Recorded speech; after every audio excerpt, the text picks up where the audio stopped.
You have been selected. You will report to Sword Base at 1100 hours to view confidential footage of a Covenant weapon. With limited door access, you will report to Corridor 5 Bravo and enter Room Delta 6. You will not socialize with anyone that may be in the room with you before, during, and after the presentation. You will not have any recording devices in your possession, and you will leave those devices in the storage units outside the briefing room. The content you will view inside the briefing room will be displayed through a projector from an offline computer. This limits any adversary's abilities to garner what we know about the Covenant weapon. The Covenant weapon being the Needler. The most imposing and devastating small arms weapon the Covenant will wield. Even a low-ranking grunt may wield this Needler. An ONI agent will brief you. There's a large amount that we still don't perfectly understand, but we're able to reverse engineer some of these things. We appear to have a power supply on the bottom. It does state that some of the other stuff on the bottom from our engineers and scientists, this seems to be a stock. We know this is our fire control group, but with no obvious connections. And we know that our blamite, we're going to use the colloquial term here, our blamite exudes itself from various ports on top of the weapon system. This is very important. These ports are in different arrangements over variations of the firearm. And it seems that if we change the location of those ports, we can have the needles extrude in different areas. Now, per some of the descriptions here, it seems to shred these shards within the mechanism. That's part of why we see the needles drop and drop and drop as they start getting fired, and eventually there are no needles exuding out of the top. And they come out of what we'll call, I guess, a muzzle here. We are able to reverse engineer some of these equipments, and we're able to modify some of this equipment to make it better for human hands. The big trick here is getting the crystal itself. We can't manufacture this ammo, but as we start bypassing and taking over front lines, or even if we're in a retreat and we can grab some on the way, we can stockpile enemy munitions and weapons to use them on our own. Now, why might we want to do this? We've seen throughout history that using enemy weapons is extremely beneficial, and it can augment our forces. But more so than that, it can sow insurrection and disbelief into the enemy. Because how are they going to react when they start getting attacked by their own weapons? Not only that, but what if we have covert forces using exclusively enemy weaponry? If they don't get detected, any after-action report on the enemy's half would only reflect in their weaponry being responsible for the deaths and the damage that they come to investigate. So we have a large amount of value in using weapons such as the Needler against the enemy. So let's take a look at this. We have our power supply down here. We do have blamite up here that is exposed, and there appears to be something akin to a cheese grater or a hammer that is beating away at this blamite. And as it does that, our shards reduce until they're inevitably empty. Now, in most cases, we're able to see that the weapon is violently shaped to reload the weapon. And in some variations, possibly modified variations, an entire crystal of blamite can be loaded directly into the top. And that is precisely the mechanism that we are going to be utilizing. As we can see, what appears to be a hammer, or the cheese grater I referred to earlier, strikes at the needles, causing them to fall down into the chamber and project them.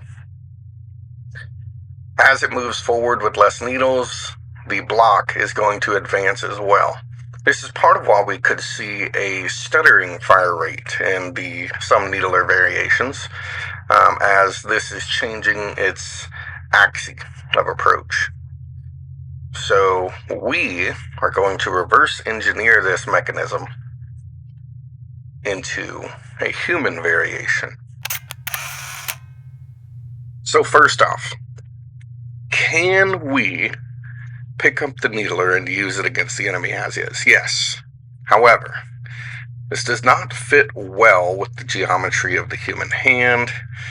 We do know that the weapon has recoil and that this stock is not as useful for us. The first question that we had was, can we create modifications to make this more human accessible?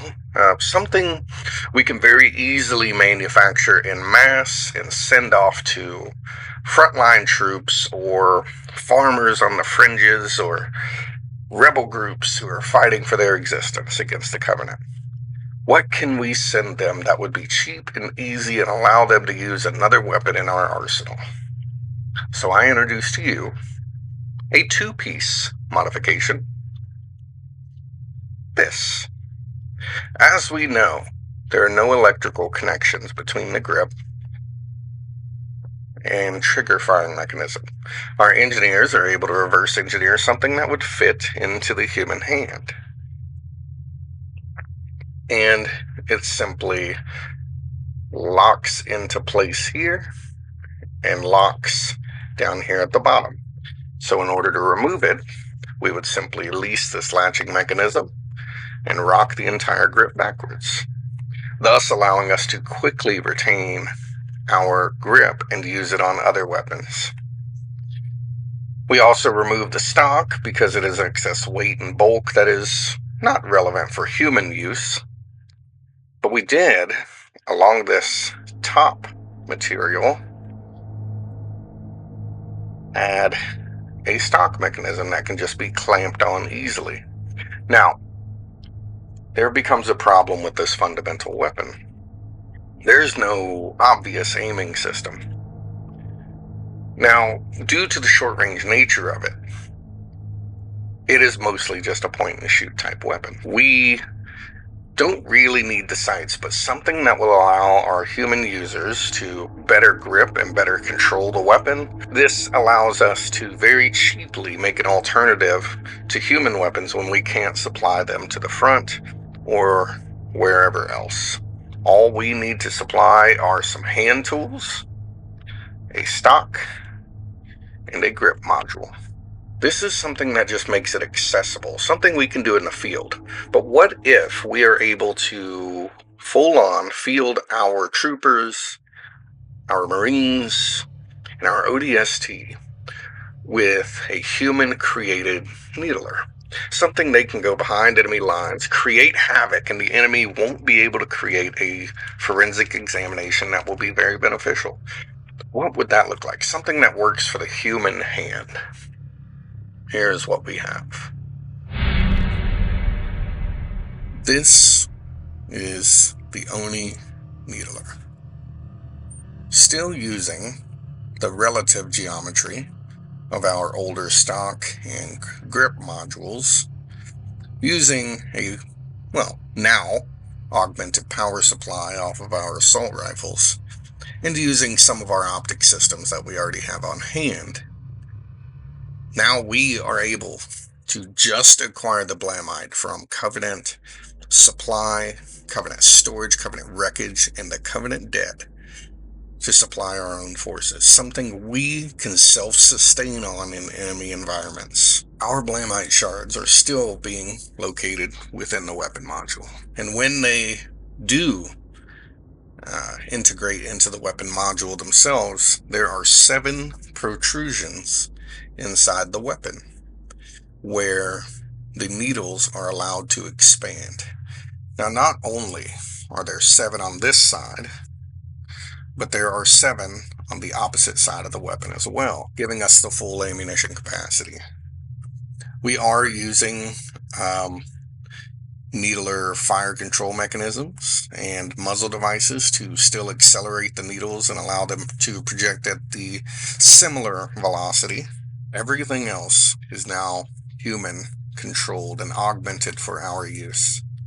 We still have our cheese grater or hammer mechanism shredding away at these needles. But notice that it goes all the way back instead of advancing with the needle. This could mean we get a reduced fire rate, a very slightly reduced fire rate at the end of the magazine. However, being that they are chipping away at the needles with more force, this could induce more velocity onto the needles.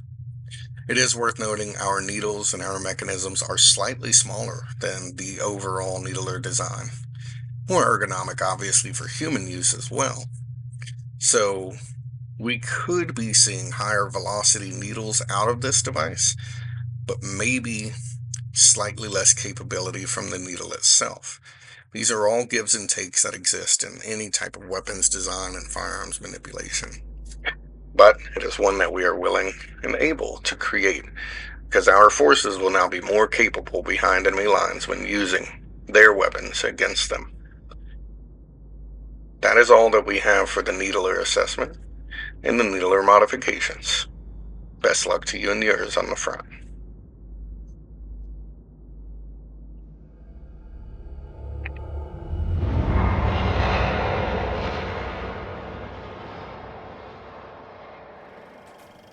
Remain seated and select from the following content you have yet to be informed on.